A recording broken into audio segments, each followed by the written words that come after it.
Ever wonder why your profile card photo looks slightly off? To zoom in or not centered the way you want?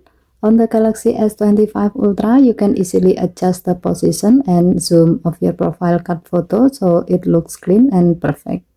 Here's how to do it. Open Contacts app. At the top of the list, tap Me. Tap your profile card. Then tap the edit icon on the card. Drag the image with your finger to reposition it anywhere you like. Pinch in to zoom out or pinch out to zoom in for a closer look.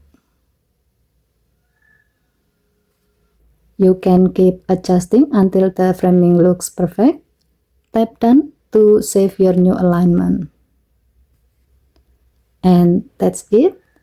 A perfectly framed profile card photo that represents you the way you want.